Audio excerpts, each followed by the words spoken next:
Vamos lá, pessoal, discutindo aqui, caminhando por fim da discussão das revoluções industriais atrasadas.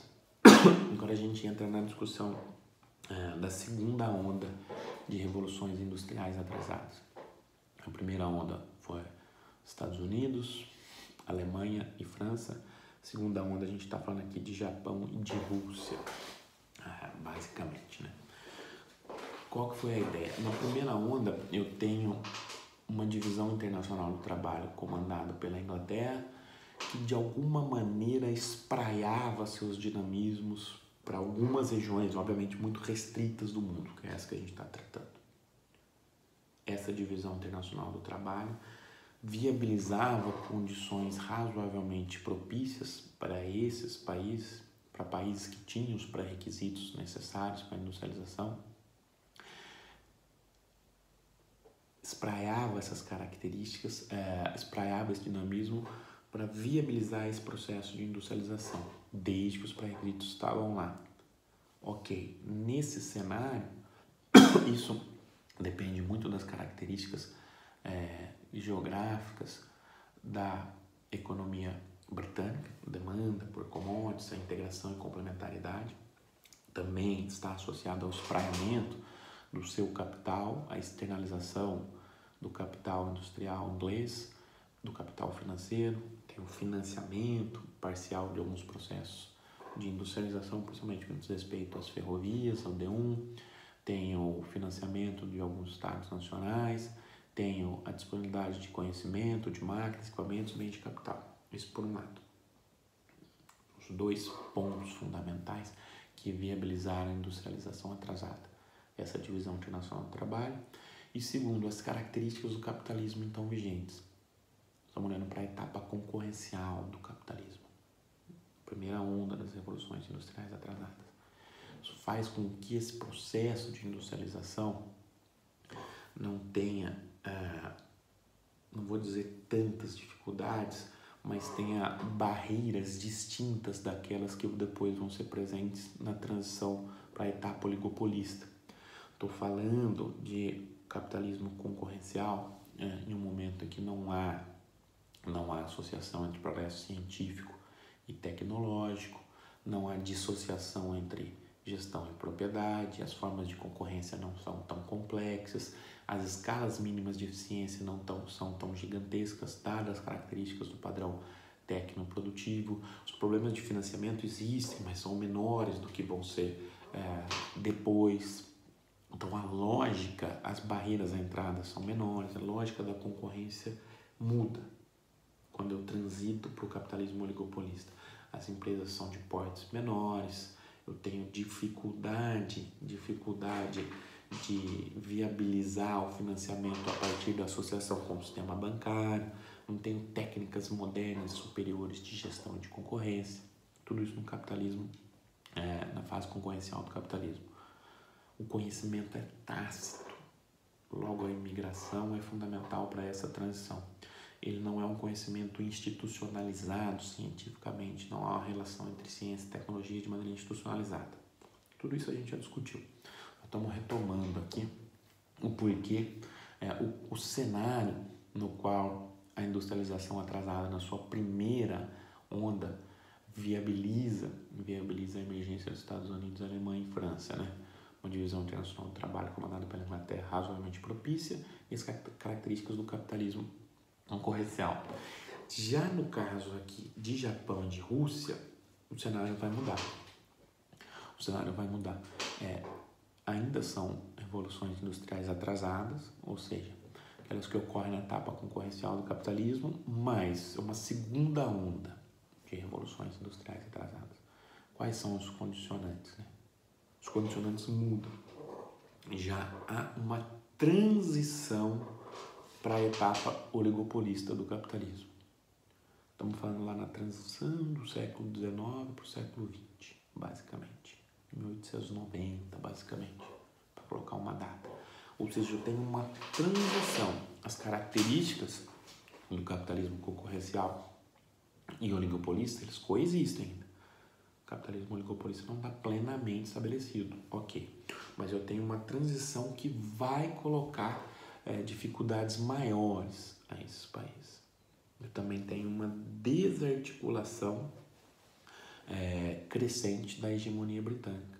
Aquela divisão internacional do trabalho vai passar por diversas modificações. Então, esses dois pontos vão colocar dificuldades muito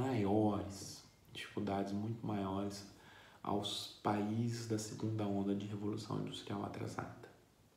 Vamos primeiro para a transição para o capitalismo oligopolista. Legal.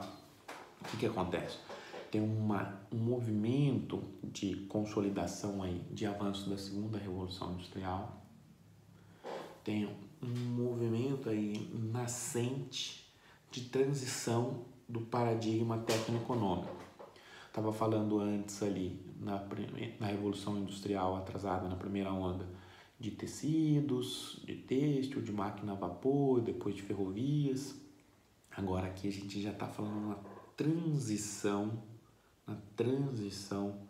para o motor a combustão, para a eletricidade, para a química pesada, para o aço. Olha só, estou falando de uma transição para outros setores que têm uma escala mínima de eficiência maior. São setores que precisam ser maiores para serem competitivos, para serem viáveis economicamente.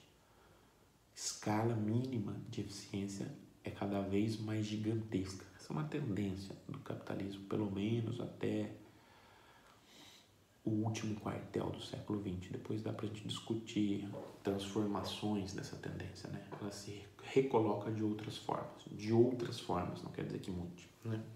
Breve digressão.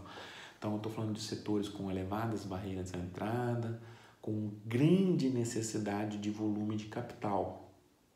Olhar para a química pesada, olhar para aço, olhar para siderurgia. É muito diferente em termos de complexidade produtiva e tecnológica, em termos de volume de capital necessário, do que quando eu olho para a indústria têxtil. Isso parece estar claro, certo? Então tem essa transição. Logo, o problema de financiamento vai ser maior. O problema de financiamento vai ser muito maior. Isso vai depois bater numa estrutura produtiva mais heterogênea. Vai exigir a presença do Estado muito maior, a centralização do capital muito mais forte, que vai ser a característica nascente do DNA da industrialização japonesa, certo? Além disso, nessa transição da fase concorrencial para o oligopolista, o que a gente observa agora? Há uma crescente associação entre ciência e tecnologia. Então, o melhoramento no processo produtivo, o melhoramento tecnológico vai estar associado ao progresso científico.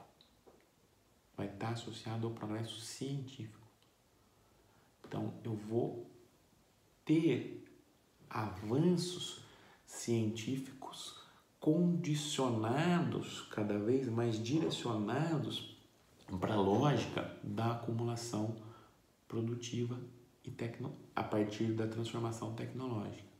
Ou seja, eu vou organizar a minha ciência, vou institucionalizar o progresso científico, direcionando-o como um instrumento para a acumulação do capital. Olha como é diferente.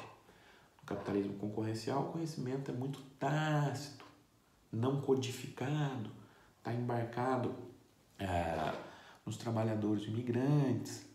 Eu tenho muitas vezes um conhecimento prático que não está baseado em fundamentos científicos. Nessa transição para o capitalismo oligopolista, isso muda. Cada vez mais o conhecimento não está nas pessoas. Vai estar em máquinas, equipamentos, mas vai estar cada vez mais no progresso científico. Ou seja, as barreiras à entrada vão ser muito maiores. A transmissão do conhecimento e do aprendizado não vai ser apenas e nem principalmente via caráter tácito, via imigração. Então, eu vou precisar estabelecer sistemas de ciência e tecnologia nacionais cada vez mais robustos. Isso custa caro. Isso é complexo de ser feito. Isso é cumulativo. O progresso científico é muito cumulativo, não é feito da noite para o dia. Claro que eu tenho saltos, mudanças, rupturas, mas a capacidade de aprendizado é cumulativa. Logo, eu preciso mobilizar recursos em quantidade grande e contínua. Ou seja, eu tenho nesse cenário, então, uma institucionalização crescente da atividade inovativa. Vai ser mais ali depois do pós-Segunda Guerra Mundial, mas já está começando a nascer uma institucionalização dos esforços, inventar a arte de inventar. Estou só apontando nesse primeiro momento, né? Uma institucionalização do progresso tecnológico. Ele não vai ser mais aleatório, Estou cada vez mais condicionando ele à lógica da acumulação do capital. O que mais? Tenho cada vez mais a lógica da centralização do capital como um elemento fundamental para a concorrência. Então, a associação entre capital bancário e capital industrial vai ser fundamental para a concorrência. Centralizar capitais vai ser uma forma de concorrer, que é a concorrência nos termos marxistas. Enfrentamento de capitais em busca de valorização. É uma luta sangrenta de enfrentamento de capitais em busca de valorização em escala ampliada. Essa lógica da concorrência vai ser muito menos aquela lógica da concorrência via preço, mas vai ser blocos de capitais centralizados, cada vez mais próximos aos estados nacionais, comandados direta e indiretamente pelos estados nacionais, se enfrentando numa luta no cenário internacional, no cenário doméstico, buscando a valorização. Então, vou ter um acirramento da concorrência intercapitalista e interestatal. Tudo isso vai ter como elemento central, a centralização dos capitais. Ou seja, o papel determinado pelo banco, associado com a indústria, pelo capital financeiro, o papel ativo vai ser fundamental para essa concorrência. Eu tenho a emergência de formas superiores de organização na transição do capitalismo concorrencial para o oligopolista. A separação entre gestão e propriedade. Gestão e a propriedade não vão ser a mesma coisa. Gestão vai ser cada vez mais técnica, cada vez mais instrumentalizada, cada vez mais baseada no que o Alfred Chandler Jr. chamaria de uma tecnoestrutura, de um corpo burocrático técnico. A gestão cada vez mais complexa, com técnicas avançadas de marketing, de produção, de concorrência, e separada do controle via sistema acionário. Ou seja, gestão e controle, gestão e propriedade são cada vez mais distintos, o que permite que eu tenha maior complexidade na gestão e o controle a partir de grandes blocos de capitais, né? Nesse sentido, eu tenho formas complexas superiores de organização que vão dar espaço, vão se materializar uma barreira à entrada muito maior. Então, o capitalismo, ao se transitar, aqui a gente está no momento de transição ainda, do concorrencial para o oligopolista, vai colocar dificuldades muito maiores para os países de segunda onda de revolução industrial atrasada, Japão e Rússia. Vou ter que ter uma centralização muito maior de volume de recursos. Vou ter que ter o Estado Nacional atuando muito mais fortemente para resolver, inclusive, problemas de financiamento. Além dessa primeira transformação, há uma segunda transformação que vai impactar bastante fortemente a capacidade desses países, o processo de industrialização desses países, né? Que é a transformação na divisão internacional do trabalho, o declínio da hegemonia britânica e o acirramento da concorrência interestatal. Ou seja, aquela forma de organização da divisão internacional do trabalho que, de alguma maneira ou de outra, esteve relacionado ao espraiamento da primeira onda de revolução industrial atrasada, vai estar em questionamento. Como esse questionamento vai impactar as possibilidades de industrialização desse país, a dinâmica de industrialização desse país? Como esse questionamento, esse novo formar da divisão internacional do trabalho vai condicionar as estratégias de desenvolvimento desses países?